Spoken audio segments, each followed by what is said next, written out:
미국의 우주 비행사 에드윈 올드린이라는 대령이 헝가리의 한 대학을 방문해서 특강을 했다고 합니다.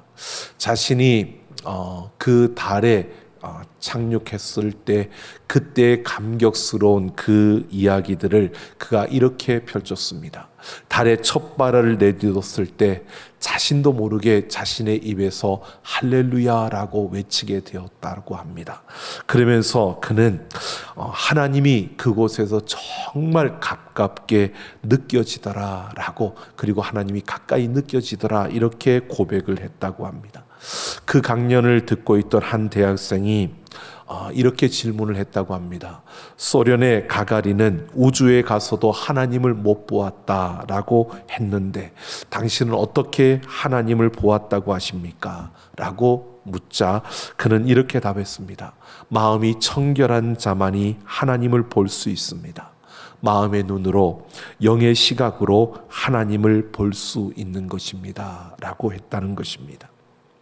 여러분, 일반적으로 사람들은요, 흔히 눈에 보이는 것에 주목하고 눈에 보여지는 것에 관심을 두게 됩니다.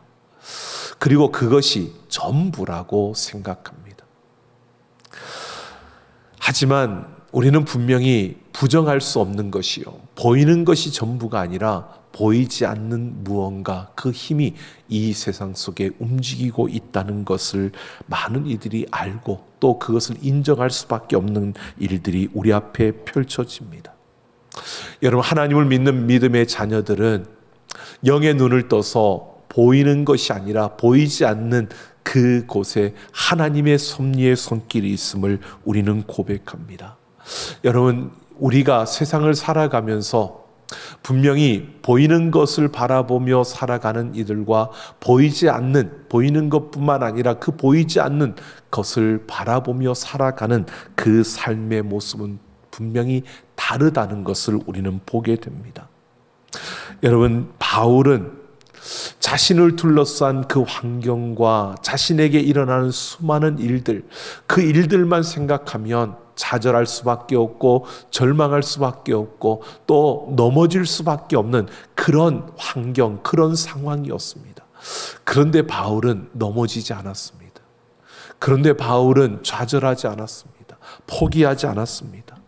오히려 그 가운데서 그는 하나님을 바라볼 수 있었고 또 그 수많은 일들 속에서 그는 오히려 하나님의 생각, 하나님의 뜻을 찾을 수 있었습니다. 그래서 바울은 고린도 교회의 지도자들과는 달리 자신이 새 언약의 일꾼으로서 그 성령 안에서 참된 자유를 누리고 또 영광의 그 변화를 이루어가는 그 걸음을 걸어가고 있다라고 그렇게 고백할 수 있었습니다. 그래서 그 앞에 어떤 어려움과 고난이 주어지더라도 그 모든 어려움과 고난을 그는 감당하며 그 사역의 걸음을 멈추지 않았던 것입니다. 오늘 바울은 예수님을 위해서 수많은 고난을 겪었지만 그 속에서 그 믿음의 눈을 뜨고 그가 바라보며 그 하나님 부활의 그 예수 그리스도의 생명을 바라보면서 이 복음의 사역을 계속해가는 그 걸음을 우리에게 보여주고 있습니다. 오늘 바울의 이러한 걸음을 우리가 함께 살펴보면서요, 고난 속에서도 낙심하지 않고 새 언약의 그 사역을 계속해서 이루어 가려면 우리는 어떤 시선을 가지고 있어야 하고 또 우리는 그러한 그 시선을 가지고 달려가면서 우리는 무엇을 바라보고 우리가 어떻게 이 땅을 살아가야 하는지 오늘 이 말씀을 통해서 함께 생각해 보려고 합니다. 13절을 보면 새 언약의 사역을 위해서 고난을 감당한 바울은요, 시편 116편 10절 말씀을 인용하여서 내가 믿었으므로 말하였다라고 그렇게 말하고 있습니다. 바울은 자신의 그 사역하는 그 걸음을 바로 시편 그 저자의 경험과 일치를 시키고 있는 것입니다. 같은 믿음의 마음을 가졌다라고 이렇게 표현합니다. 이 같은 믿음의 마음을 가졌다는 것은요, 바울과 시편 저자의 그가 동일한 정신, 동일한 그러한 정신을 가지고 그 어려움 가운데서도 당당하게 그 믿음의 길을 걸었던, 그래서 바울이 우리도 믿었으므로 또한 말하노라라고 이렇게 표현하고 있는 것입니다. 이것은 시편 저자가 그에게 주어지는 환난 속에서도 굴하지 아니하고 그 환난 속에서도 하나님과 함께 하심을, 자신과 함께하는 그 하나님을 굳게 믿으면서 그 믿음에 근거하여 담대하게 선포하며 나아가는 그 모습처럼 이 바울도 그러했다는 것입니다. 환난과 고난이 그에게 주어졌지만 하나님을 향한 그 믿음을 굳게 붙들고 계속해서 복음을 전하는 복음의 선포를 이루는 그 걸음을 멈추지 않았다는 것입니다. 그러면서 바울이 자신이 붙들고 바라보았던 그 믿음에 대해서 이제 구체적으로 밝히고 있습니다. 14절을 보면 바울은 주 예수를 다시 살리신 이가 예수와 함께 우리도 다시 살리시고 라고 합니다. 부활의 하나님을 철저하게 믿고 의지했다는 것을 밝히고 있는 겁니다. 바로 처음에 살리신이라고 하는 것은 단순 과거 시제로 예수님을 목적으로 하고요. 또 두 번째 살리사라고 하는 것은 미래 시제로 우리를 목적으로 합니다. 이것은 예수님을 죽은 자 가운데서 다시 일으키셨던 하나님이 우리를 다시 살리실 것을 신뢰하고 확신한다라고 말하고 있는 것입니다. 우리에게 부활은 앞으로 이루어질, 미래에 이루어질 그러한 일일 것입니다. 그런데 바울이 분명히 이렇게 고백하고 있는 겁니다. 하나님이 다시 살리신 그 예수님과의 연합 속에서 우리의 부활이 이루어질 것이라는 것을 내가 확신한다. 내가 그것을 믿는다는 것을 말하고 있는 것입니다. 죽음을 이기시고 부활하신 예수 그리스도가 바로 바울에게는 살아있는 소망이었다는 것입니다. 예수 그리스도의 부활을 통해서 바울은 산 소망을 품었습니다. 하나님께서 나도 그 예수님을 다시 살리셨던 것처럼 나도 그렇게 부활의 그 자리에 서게 하실 것이라는 이 소망이 바울을 붙들었고, 이 소망 가운데서 바울은 그 어떤 고난도 이겨낼 수 있었고 그 어떤 어려운 상황도 그는 이겨낼 수 있었음을 말하고 있습니다. 이 부활의 소망을 가지고 매일 마주하는 환난과 그 핍박을 극복할 수 있었고요. 죽음의 위협과 고난 앞에서도 담대하게 복음을 전할 수 있었던 것입니다. 그러면서 바울은 하나님이 우리를 일으키실 뿐 아니라 너희와 함께 그 앞에 서게 하실 것이라고 말하고 있습니다. 이것은 바울 나 혼자만이 아니라 바로 고린도 교회 성도들, 그들 또한 부활의 신앙을 가지고 하나님 앞에 함께 서기를 꿈꾼다는 것입니다. 그들도 함께 그렇게 서 수 있고 그 소망이 그들에게 있다는 것입니다. 그래서 15절을 보면 바울은 모든 것이 너희를 위함이라고 말하고 있습니다. 여기에서 모든 것은 바울이 전한 복음만이 아니라 바울이 이 복음을 전하기 위해서 받은 모든 고난을 포함하고 있는 것입니다. 바울은 부활의 소망 가운데 예수님의 죽음을 기꺼이 짊어졌기에 온갖 박해와 멸시를 극복하고 복음을 전할 수 있었고요. 그래서 고린도 교회가 구원의 은혜를 누릴 수 있었다는 것입니다. 바울 자신의 사역을 통해서 고린도 교회 교인들이 구원의 은혜가 넘쳐날 뿐만 아니라 그들에게도 바울에게 있는 이 부활의 소망이 그들에게 주어져서 그 어떤 순간에도 흔들리지 아니하고 이 세상 속에서 요동치 아니하며 부활의 소망 가운데 함께 서기를 바울이 원하고 또 바란다는 것을 말해주고 있는 것입니다. 그래서 16절을 보면 그러므로라고 말하고 있습니다. 이것은 구원의 은혜와 부활의 소망에 대한 확신을 가리키는 것입니다. 구원과 부활의 소망을 견고히 붙잡고 바라보는 이 바울을 비롯한 모든 그리스도인들, 이것을 구원과 부활의 소망을 붙들고 있는 이 믿음을 가졌기에 바로 그들은 어떤 순간에도 낙심하지 않고 절망하지 않고 포기하지 않는 그 걸음을 걷는다는 것입니다. 여러분, 오늘 우리에게 필요한 것은 다른 것이 아닙니다. 구원과 부활의 소망을 품은 이 믿음, 이 믿음을 가지고 우리가 나아갈 때 우리는 세상의 그 어떤 어려움도 이겨낼 수 있고 그 어떤 순간에도 우리는 포기하지 않고 좌절하지 않을 수 있다는 것입니다. 바로 이렇게 바울은 구원과 부활의 소망을 품은 믿음의 눈을 열었습니다. 그 믿음의 눈을 열고 그가 바라보니까 자신의 더욱더 힘을 낼 수 있는, 더욱더 낙심하지 않고 힘을 얻고 달려갈 수 있는 그러한 것이 눈에 들어왔는데요. 그것을 바울은 이렇게 표현하고 있습니다. 우리의 겉사람은 낡아지나 우리의 속사람은 날로 새로워진다라고 말하고 있습니다.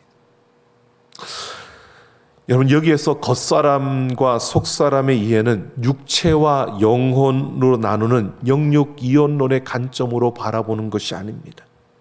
바울은 이 겉사람은 현세적인 관점에서 바라보고요, 이 속사람은 종말론적인 관점에서 바라보는 것입니다. 즉 겉사람은 이 땅에서의 생명을 가리키는 것이고, 그래서 이 땅에서의 생명은 점점 쇠약해지고 낡아지고 가는 것이다 라고 말하고 있는 것이고요, 속사람은 종말에 이루어질, 예수님이 다시 오시는 그때에 이루어질 생명을 가리키는 것입니다. 그때 우리에게 주어지는 생명은 영원한 생명입니다. 바로 이것을 바울이 말하고 있는 겁니다. 바울이 믿음으로 바라볼 때 예수님의 그 부활을 통해서 그는 경험한 것입니다. 예수님이 죽음 가운데서 다시 살아나신 그 부활을 통해서 바울이 경험한 것은 다른 것이 아니라 이 땅에서 우리가 가지고 있는 이 생명은 한시적이고 점점 쇠약해져 갈 수밖에 없지만, 그러나 예수님의 부활의 그 생명처럼 예수님이 다시 오시는 그때에 우리에게 주어질 그 생명은 영원한 생명으로서 그것은 바로 우리에게 영원한 그 영광과 더불어 주어지는 생명임을 그가 경험했다는 것입니다. 바로 바울은요, 이렇게 구원과 부활의 소망을 품은 믿음의 눈을 떠서 지금 그가 바라보는 것은 이 땅에서 가지고 있는 이 생명이 아니라 우리는 영원한 생명, 그 영원한 생명을 바울이 바라보며 지금 달려가고 있기에 그 어떤 고난이 와도, 그 어떤 어려움이 찾아와도 그것 때문에 그가 묶이지 않고 그것 때문에 좌절하지 않는다는 것을 말하고 있는 것입니다. 바로 바울은요, 죽음이 아니라 영원한 생명을 바라보면서 그 영원한 생명의 그 날을 바라보며 그는 이 땅을 살아가고 있다는 것을 말해주고 있는 것입니다. 그래서 조금 힘들더라도, 조금 어렵더라도 그것이 그의 멈춤의 이유가 되지 않는 것은 그에게는 영원한 그 생명이 기다리고 있기 때문이라는 것입니다. 그러면서 17절을 보면 바울은 또다시 다른 낙심하지 않는 그 믿음의 눈을 열어서 보았더니 자신이 낙심하지 않을 수 있는 또 다른 하나의 이유를 그가 발견했는데요, 환난에 경한 것과 영광에 중한 것에 대해서 말하고 있습니다. 여러분, 우리가 현실에서 우리가 느낄 수 있는 환난, 어려움, 지금 우리에게 다가오는 고난과 고통, 여러분 이 시련의 그 순간을 생각하면 굉장히 우리는 힘들고 또 그 어려움이 찾아왔을 때 우리가 느끼는 것은 굉장히 무겁게 느껴지고 인식되어집니다. 하지만 지금 당하는 환난과 어려움과 고난을 우리가 나중에 예수님께서 다시 오시는 그때 이루어질 그 영원한 영광의 그 중한 그것과 대비되는 그 관계 속에서 오늘 이 환난을 보게 되면요, 지금 그 영원한 것과 지금 여기 한시적인 이 순간에 우리에게 다가온 이 환난을 비교해 보면 오히려 환난은 우리에게 무거운 것이 아니라 경한 것이고 가벼운 것이고 잠시 받는 임시적인, 영원한 것도 아니고 잠깐 나를 지나쳐가는 그러한 잠시 임시적인 것이라는 것을 바울이 보게 되었다는 것입니다.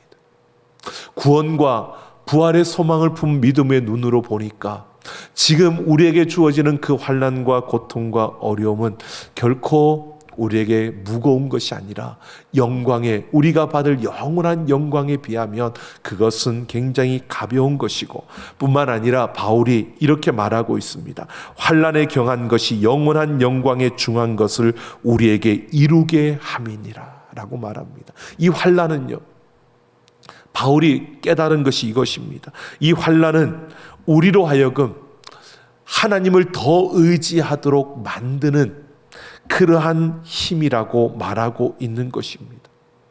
이 환난을 통해서 바울은 바로 하나님이 예비하신 영원한 나라의 상속을, 그 영원한 나라를 더 사모하게 만들어 준다는 것입니다. 이 환난을 통해서 바로 내가 그 하나님의 그 영광에 합당한, 그 영원한 나라에 합당한 자임을, 내가 그 나라에 서게 되는 자임을 오히려 나에게 확인시켜주고 있다는 겁니다.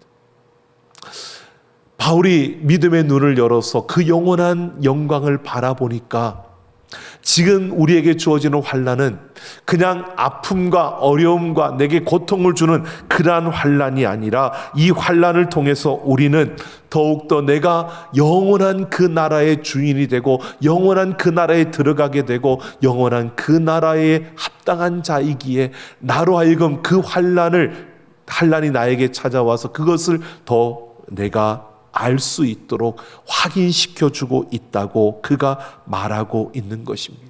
그래서 환난은 우리를 낙심시키는 것이 아니라 오히려 영광에 중한 것을 더욱더 확실하게 붙들게 하는 것이다 라고 이렇게 말해주고 있는 것입니다.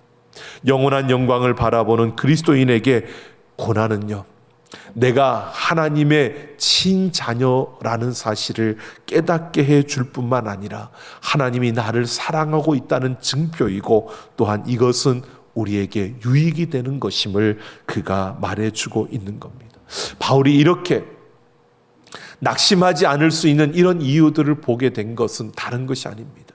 구원과 부활의 소망을 품은 이 믿음의 시선으로 그가 바라볼 수 있었을 때, 우리에게 주어지는 그 환난과 고통과 그 아픔을 그냥 눈에 보이는 것으로 보는 것이 아니라 바로 구원과 부활의 소망을 품은 믿음의 눈으로 바라보았을 때, 여러분, 이런 영원한 영광과 생명이 우리에게 있다는 사실을 그가 볼 수 있었다는 것입니다.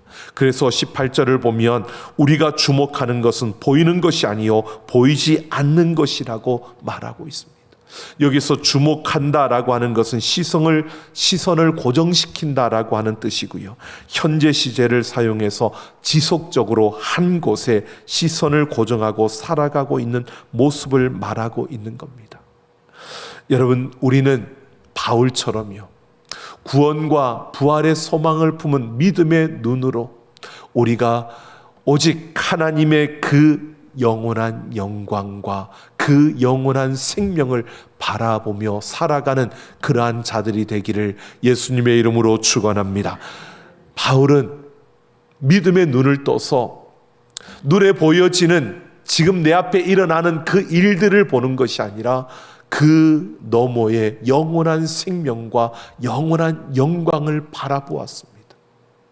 그래서 지금 아프지만, 지금 힘들지만, 지금 고통스럽지만, 지금 억울하고 부당하게 느껴지고 그 안에 참으로 원통함이 있지만 그것에 묶이지 않고요, 그것 때문에 멈춰서지 않고요, 바울은 믿음의 눈으로 그 영원한 영광과 생명을 바라보며 그는 그 걸음을 걸을 수 있었다는 것입니다.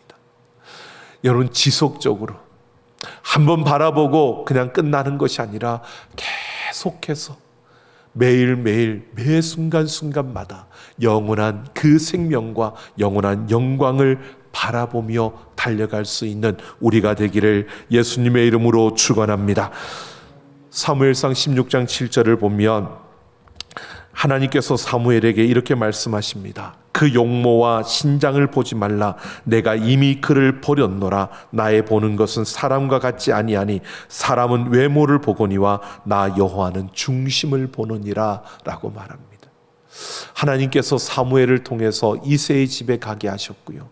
그 사무엘을 통해서 이제 다윗에게 기름 부으려고 기름 부으라고 그곳에 보냈는데 그 다윗의 형 엘리압을 보자 사무엘의 마음에 저 정도면 기름 부음을 받을 만한 인물이다 라고 생각이 든 것입니다. 근데 하나님께서 이 사무엘에게 말하는 겁니다.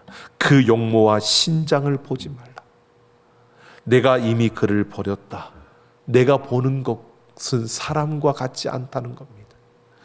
너희는 외모로 보여지는 것, 눈에 보여지는 것, 너희가 가지고 있는 세상의 기준과 너희가 세상에서 익혀왔던 그 기준에 따라서 사람들을 보지만 그러나 하나님은 그렇게 보지 않는다는 겁니다. 하나님은 그 중심을 보신다라고 이렇게 말씀하고 있습니다. 여러분, 우리는 세상에 너무 익숙해져 있고 세상의 방식의 기준에 우리는 너무나 잘 훈련되어져 있습니다. 그러다 보니까 우리는 하나님을 이야기하면서도 우리는 세상의 기준과 세상의 방식으로 무언가를 평가하고 무언가를 보려고 합니다. 그런데 분명히 하나님은요, 그렇지 않다는 것을 말씀하고 있습니다. 하나님 보실 때 여러분, 우리의 세상의 기준으로 보면 우리는 참 실수도 많이 하고요, 또 우리에게는 약점도 많이 있고요, 또 우리에게는 흠도 많이 있습니다. 그런데 하나님은 우리의 약점과 우리의 실수와 우리의 흠을 못 보시는 것이 아니라 보십니다. 아십니다. 누구보다 더 정확하게 아십니다.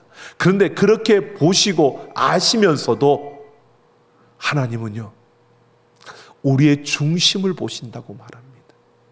그 흠, 그 약점, 그 우리의 실수한 것, 이것에 관점을 두고 그것을 말씀하시는 것이 아니라 하나님은 우리를 통해서 하나님의 그 일을 이루심으로 하나님이 받으실 그 영광을 보시고요, 우리의 약함이 문제가 아니라 우리를 통해서 하나님이 그 일을 이루셔서 하나님의 영광을 나타내실 그 놀라운 일들을 바라보면서 우리가 가지고 있는 잠재력이 아니라 하나님이 우리를 통해서 일하실 수 있는 그 놀라운 일들을 하나님은 바라보시며 우리에게 이렇게 말씀하시는 겁니다. 너는 내 것이라고요. 내가 너를 보배롭고 존귀하게 여긴다고요. 하나님은 내가 너를 사랑한다고 우리에게 말씀하시는 겁니다. 여러분, 세상의 기준과 세상의 그 관점으로 보면 그럴 고백을 받을 만한 존재가 아닙니다. 그런데 이 천지 만물을 창조하시고 이 모든 만물의 주인이신 그 하나님께서 너는 내 것이야, 내가 너를 보배롭고 존귀하게 여긴다고, 내가 너를 사랑한다고 오늘 우리에게 말씀하고 있다는 것입니다. 여러분, 우리가 무언가를 하려고 움직일 때마다 여러분, 우리가 오히려 하나님이 하시는 일에 온전한 통로가 될 수 있으면 얼마나 좋겠습니까? 그런데 우리가 그러지 못할 때가 더 많은 것 같습니다. 그러면 우리의 입장에서 생각해 보면 내가 오히려 하나님을 아프게 하는, 하나님 앞에 고통을 드리는 그러한 존재인 것 같은데 하나님은 그렇게 보지 않으시고요, 우리를 스트레스의 원천으로 보는 것이 아니라 하나님은 우리를 기쁨의 원천으로 보신다는 겁니다. 오히려 우리를 기뻐하시고 오히려 우리를 통해서 하나님이 기쁨을 받으시기를 원하시고 하나님이 우리를 자랑스러워하고 싶은, 우리가 모자람에도, 우리가 부족함에도 우리가 그 하나님, 우리가 생각할 때에는 그 하나님의 기대에 전혀 미치지 못함에도 불구하고요, 여러분, 하나님은 우리를 기뻐하시고 우리를 자랑스러워 하신다고 말씀하고 있는 겁니다. 여러분, 그 하나님께서 우리에게 요구하시는 것은 다른 것이 아닙니다. 세상의 기준과 가치와 세상에서 익혀왔던 그 방식으로 우리의 삶을 바라보는 것이 아니라 구원과 부활의 소망을 품은 믿음의 그 눈을 열어서 우리 앞에 당한 일들을 보라는 것입니다. 그 믿음의 눈으로 영원한 그 영광과 영원한 생명을 바라보며 우리가 한 걸음 한 걸음 걸어가기를 하나님은 기대하고 원하십니다. 그러할 때 여러분, 하나님은 우리를 통해서 하나님의 그 놀라운 일을 이루시고 하나님이 우리를 통해서 기뻐하시며 하나님은 우리의 그 걸음을 자랑스러워 하신다는 것입니다. 오늘 우리는 믿음의 눈을 열어서 영원한 생명과 영광을 바라보며 달려갈 수 있는 우리의 삶이 되기를 예수님의 이름으로 축원합니다. 미국의 존 맥스웰 목사님이 오하이오주에서 목회하던 시절의 이야기입니다. 그는 교우 중에 사냥꾼으로 아주 유명한 한 교우가 있었는데 그와 함께 차를 타고 고속도로를 달려갈 때가 있었다고 합니다. 그런데 고속도로를 한참 달려가는데 쫙 뻗은 그 길에서 그 교우가 그렇게 말하는 겁니다. 목사님, 저기 보십시오. 다람쥐가 있네요. 그래서 목사님이 쳐다봤는데 다람쥐가 안 보이더랍니다. 또 가는데 목사님, 저기 보십시오. 저기 오리가 2마리나 있습니다. 목사님이 그 방향을 봤는데 아무리 봐도 오리가 안 보이더랍니다. 조금 있으니까 또 그분이 목사님 보십시오. 저기 사슴도 있습니다. 저기 보십시오. 토끼가 지나가네요. 근데 노 목사님 눈에는 전혀 보이지 않더랍니다. 똑같은 차를 타고 똑같은 길을 달려가고 있는데 그분은 10여 마리의 그 짐승들을 보았고요. 목사님은 그냥 길과 차만 보았던 겁니다. 어떤 차이가 있을까요? 왜 그 교우의 눈에는 보였던 짐승들이 목사님 눈에는 보이지 않았을까요? 관심에 어디에 집중하고 있느냐에 따라 그 차이가 나타나는 것 같습니다. 똑같은 차를 타고 똑같은 길을 똑같이 같은 시간에 달려가고 있는데 짐승을 볼 수 있는 눈을, 그것에 관심을 가지고 그것에 집중하고 있는 자에게는 그것이 보이고요. 그렇지 않은 목사님에게는 보이지 않았던 겁니다. 여러분, 우리가 이 세상을 살면서도 마찬가지입니다. 똑같이 이 세상을 살아가고 있는데 여러분, 우리가 어디에 집중하고 있느냐, 우리가 무엇을 바라보고 우리가 무엇을 기대하며 살아가느냐에 따라 우리 인생의 가치와 나타나는 그 모습이 다르다는 것입니다. 여러분, 관심을 어디에 두고 있습니까? 여러분, 우리는 매일매일 살아가면서 어디에 우리가 집중하고 있습니까? 여러분, 우리가 해야 될 일들이 있지요. 우리에게 주어질 일들이 많이 있습니다. 여러분, 그 일들을 하면서 여러분 어디에 관심을 두고 그 일을 하고 있습니까? 일을 단순히 성취하는 거기에만 관심을 두고 달려가면 여러분 그냥 일을 성취하는 것으로 끝나는 겁니다. 그 성취했을 때는 기뻐하고 그 성취하지 못했을 때는 패배의 마음을 갖게 되는 겁니다. 여러분, 우리가 길을 걸어갈 때에도요, 그냥 내가 목적지를 향해서 내가 지금 어디를 가고 있는 거야, 그리고 그 목적지만 생각하고 거기에만 관심을 두고 가면 내가 누구와 지나쳤는지, 내가 어떤 가게를 지나쳤는지, 내 곁을 지나간 사람들이 어떤 사람인지 모릅니다. 그러나 내가 길을 걸어가면서 그 순간에 이 길에 걷고 있는 사람들을 바라본다면, 거기에 관심을 두고 있다면 우리는 누가 내 곁을 지나갔고 어떤 아이들이 지나갔고 그것을 우리는 보게 될 것입니다. 여러분, 근데 눈에 보이는 것에만 관심을 두는 게 아니라 여러분, 우리가 그 어떤 일을 하는 그 성취에 그 일을 이루었느냐 이루지 못했느냐에만 관심을 두는 게 아니라 우리의 관심과 우리의 집중은요, 우리의 믿음의 눈을 열어서 영원한 생명과 영원한 그 영광에 두어야 한다는 것입니다. 지금 내가 이 일을 해야 하는 것을 통해서 하나님이 어떤 일을 이루실 것인가를 기대할 수 있는 마음을 가지고 그 일을 하고 있느냐는 겁니다. 여러분, 우리가 걷고 있는 그 걸음 속에서 그냥 단순히 내가 길을 걷는 것이 아니라 지금 나와 함께 하시는 그 하나님께서는 이 길을 걸으면서 어떤 일을 하고 계시는 걸까? 지금 하나님께서는 나를 통해서 어떤 일을 이루시려고 이렇게 이 길을 걷게 하시는 것일까? 여러분, 그런 기대와 그런 일에 우리가 관심을 기울이며 지금 당장은 내가 실패하는 것 같고 지금 당장은 어떤 열매가 맺어지지 않는 것 같지만 하나님께서 이 일을 통해서 어떤 일을 하시는 것일까를 믿음의 눈을 열어서 바라보며 우리가 그 길을 걸어가게 된다면 우리는 놓치지 않고 하나님의 그 은혜와 섭리의 통로가 되어 우리가 쓰임받을 수 있고 그렇게 세워질 수 있고 사용되어질 수 있다는 겁니다. 똑같이 사역을 합니다. 똑같이 일을 합니다. 똑같이 땀을 흘립니다. 하지만 눈에 보이는 일들, 그 일을 이루는 것들, 그 일을 통해서 지금 눈앞에 나타나는 그 결과들에만 우리가 집중하고 관심을 기울인다면 그 일을 이루는 것으로 끝날 것입니다.